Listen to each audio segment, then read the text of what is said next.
On est proche de la fin. Comment on le voit?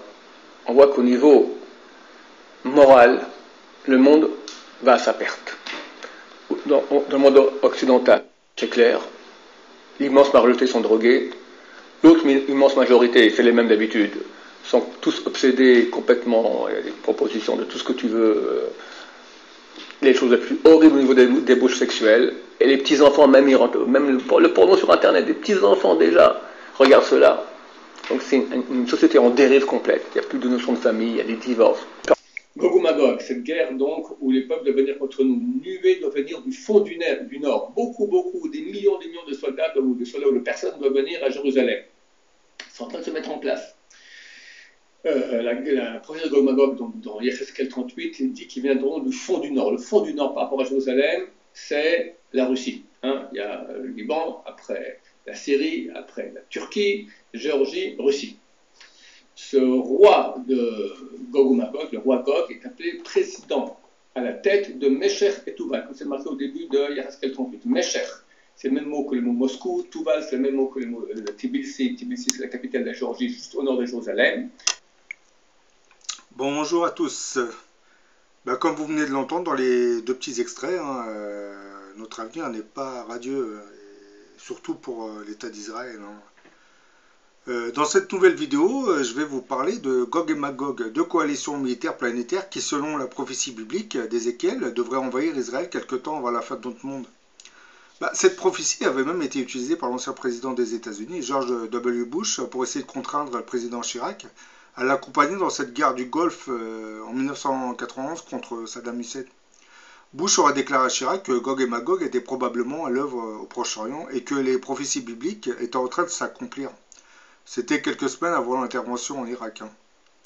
Mais qui sont vraiment Gog et Magog? Ce sont deux coalitions militaires regroupant les armées de plusieurs nations chrétiennes et musulmanes qui agiront sous les ordres de l'Antéchrist.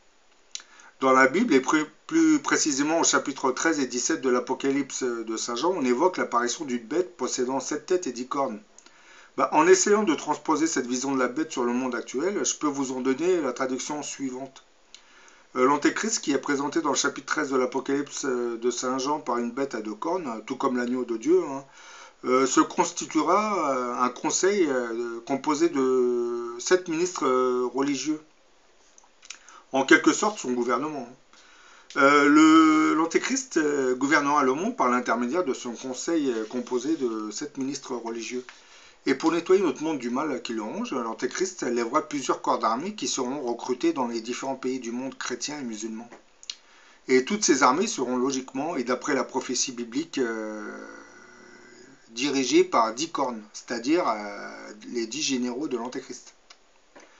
Pour distinguer les armées chrétiennes des armées musulmanes, l'Antéchrist leur attribuera chacun un autre code bien précis.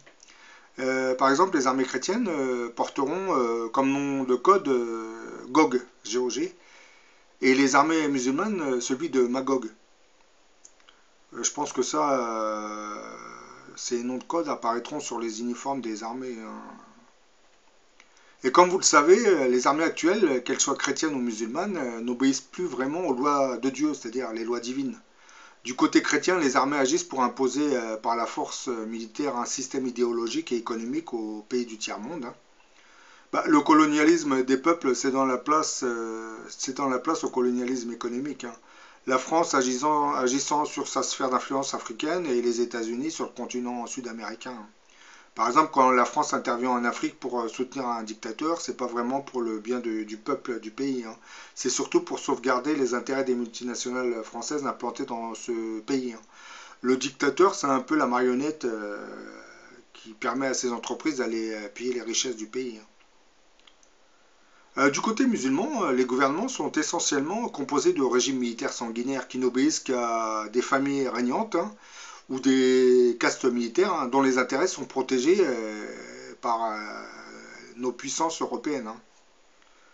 Parce qu'à travers ces dictateurs, c'est le commerce et les multinationales qui s'implantent avec le soutien du dictateur en place.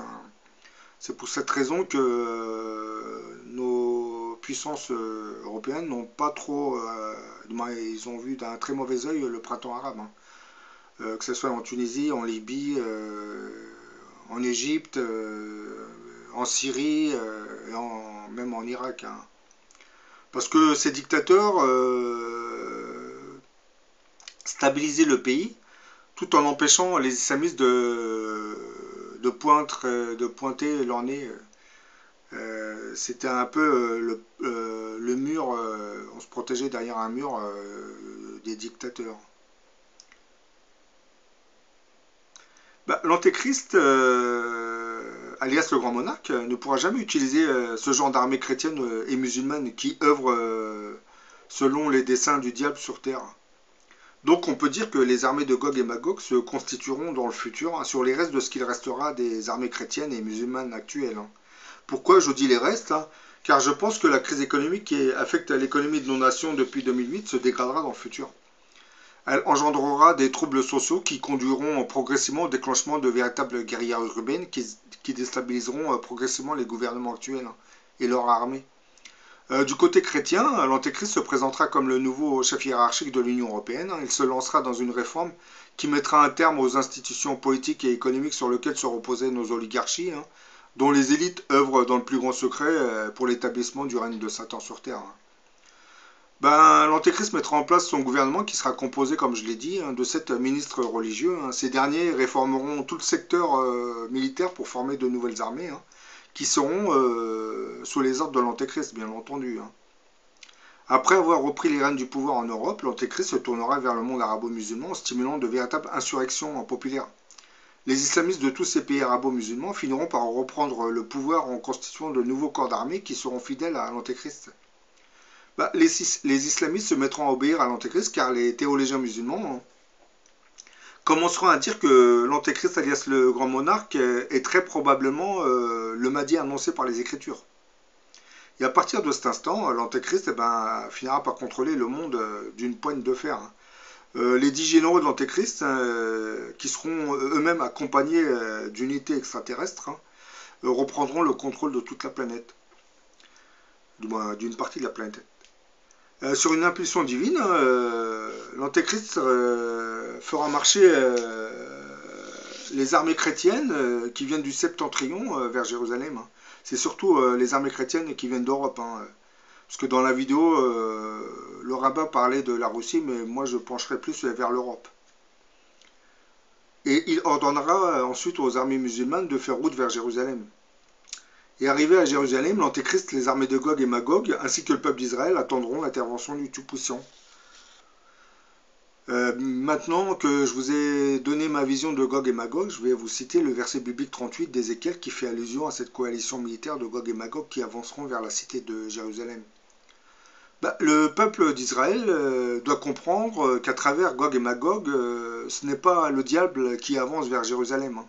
C'est la personnification de la colère divine qui se manifeste à travers les armées de l'Antéchrist. Donc je dirais à tous ces jeunes juifs issus de la diaspora juive qui sont retournés vivre en Israël, continuez de faire le défilé de la Gay Pride à Tel Aviv et Dieu vous répondra par l'envoi de Gog et Magog. Comme il l'avait fait pour répondre au sacrifice humain fait par les Aztèques en envoyant les conquistadors espagnols. La parole de l'Éternel me fut adressée en ces mots. Là, je vous cite le fameux verset dont parle Ézéchiel et qui fait allusion de l'invasion de Jérusalem par les armées de Gog et Magog. Et là, en lisant le verset, vous allez un peu comprendre ce que je viens de vous dire, parce que moi, j'ai commencé par vous donner la traduction, et là, je vous donne le verset, vous allez comprendre. Fils de l'homme, tourne ta face vers Gog, au pays de Magog, vers le prince de Roche, de Métchek et de Toubal, et prophétise. Tu diras, ainsi parle le Seigneur, l'Éternel, Gog, prince de Roche, de Méchec et de Toubal. Je t'entraînerai, je te ferai sortir toi et ton armée, chevaux et cavaliers tous vêtus magnifiquement, troupes nombreuses portant le grand et le petit bouclier, tous maniant l'épée. Et avec eux ceux de la Perse, du moins des armées de Perse, des armées d'Éthiopie et de Peuth, tous portant le bouclier et le casque. Gomer et toutes ses armées, la maison de Togarma, à l'extrémité du Septentrion et toutes ses troupes, peuple nombreux qui sont avec lui. Prépare-toi prépare-toi et toute ta multitude assemblée autour de toi, sois leur chef. Voilà, c'est assez précis là, hein, sois leur chef. Hein. Donc on évoque bien un grand monarque qui va régner sur toutes ses armées. Hein. Après bien des jours, tu seras à leur tête. Dans la suite des années, tu marcheras contre le pays dont les habitants échappés à l'épée hein, auront été rassemblés d'entre plusieurs peuples sur les montagnes d'Israël. Longtemps désertes, retirés du milieu des peuples, ils seront tous en sécurité dans leur demeure. Tu monteras, tu t'avanceras comme une tempête, tu seras comme une nuée qui va couvrir le pays. Toi et toutes les troupes et les nombreux peuples avec toi. Bah, là, c'est bien clair. Hein. Euh, il parle d'envahir le pays dont les habitants auront été rassemblés entre plusieurs peuples. Là, on fait allusion à la diaspora juive. Hein. Et vous savez que depuis les années 40, depuis l'avènement du nazisme, la diaspora, le retour des juifs vers la terre d'Israël s'est accéléré. Hein. Donc voilà, la prophétie a l'air de se confirmer. Mais bon, tous les rabbins maintenant savent que la prochaine phase est l'invasion des armées de Gog et Magog. C'est peut-être pour cette même raison que l'État d'Israël s'est doté de l'arme atomique, hein, puisqu'il possède plusieurs têtes nucléaires. Je pense que c'est en rapport avec cette prophétie. Ils préparent leur défense contre l'invasion de millions de combattants. Mais bon, comme c'est expliqué dans la prophétie, ces armées arriveront jusqu'à Jérusalem. Ce qui sous-entend que l'État d'Israël ne s'est pas servi de son armement nucléaire, puisque je pense que l'Antéchrist sera doté d'armes encore plus puissantes. Donc Israël va préférer ne pas utiliser l'armement atomique, hein, tout en sachant que les armées vont envahir Israël. Mais bon, il y a peut-être une autre raison aussi. Je pense que l'Antéchrist ne va pas exterminer le peuple d'Israël. Hein. Il va juste envahir, retirer le pouvoir aux Juifs d'Israël et installer à la place un gouvernement mondial à la tête d'Israël en gardant sain et sauf le peuple d'Israël. Hein. Ce qui va se produire, c'est lorsque les armées vont arriver, ben, il y aura des morts parce que c'est une guerre. Hein. Donc il y aura des morts de part et d'autre, hein, parce que l'armée israélienne va se défendre et les armées de Gog et Magog vont se déchaîner contre elle. Les populations civiles fuiront, mais bon, je pense que l'Antéchrist ne va pas s'attaquer au peuple d'Israël. Puisque lui, comme nous le verrons dans le futur, il envahit les pays, mais il ne s'attaque pas vraiment au peuple. Il s'attaque surtout au régime militaire, il décime les régimes militaires pour installer des régimes religieux, c'est-à-dire religieux. Je ne parle pas des régimes qui ressemblent à l'Iran de l'Ayatollah Khomeini ou de Daesh. Hein. Puisque, comme je l'ai expliqué, l'Antéchrist avance avec des unités extraterrestres, donc il va savoir beaucoup de choses sur les autres mondes, la réalité de beaucoup de choses. Donc il va mettre des religieux qui seront modérés, qui ne vont pas se transformer en dictature. Et n'oublions pas une chose, c'est que cet Antéchrist apportera avec lui un nouvel enseignement. Hein. C'est pas une nouvelle religion, ça va un peu compléter le christianisme et l'islam. Mais de ce côté, il faut bien préciser que dans l'Apocalypse de Saint Jean, il est bien dit qu'il y a un livre qui sera écrit. Hein. Donc peut-être qu'il sera scellé de cette sceau. Hein. C'est un ouvrage énorme. Hein. Il sera peut-être composé de 7 tomes sur lequel sera écrit Apocalypse. Parce que le mot Apocalypse veut dire révélation. Et le contenu de ces livres nous apprendront beaucoup de choses sur l'histoire de l'humanité depuis que l'homme est sur Terre. Je pense que dans ce genre de livre, nous en saurons beaucoup plus sur l'arrivée des extraterrestres, hein, qui ne datent pas de Roswell. Hein, parce que vous verrez que dans ce genre de livre, les extraterrestres viennent depuis très très longtemps. Ils ne peuvent pas intervenir sur notre monde parce que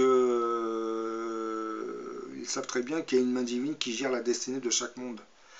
Ils apportent quelques technologies, ils peuvent apporter des sortes de colonies, mais ils ne peuvent pas vraiment modifier le destin de la planète, surtout la nôtre actuellement.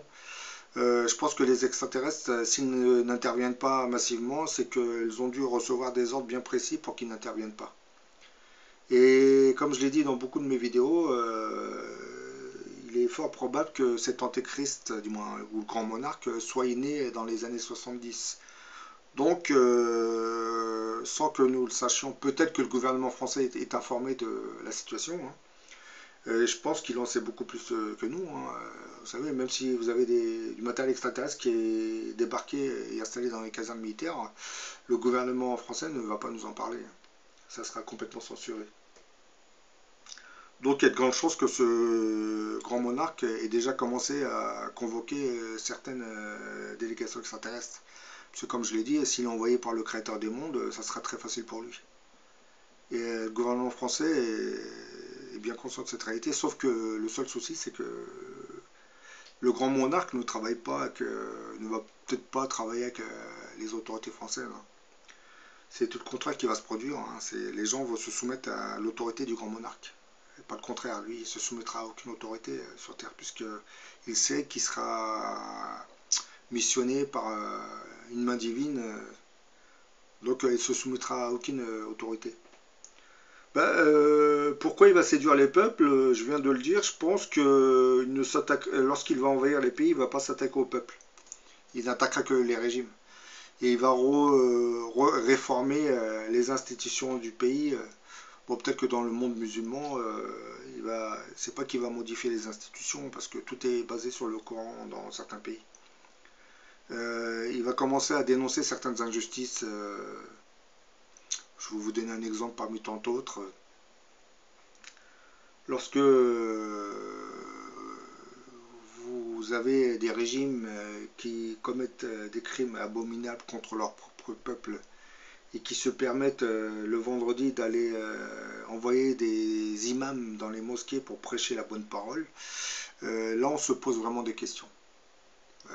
C'est vraiment... là on se dit que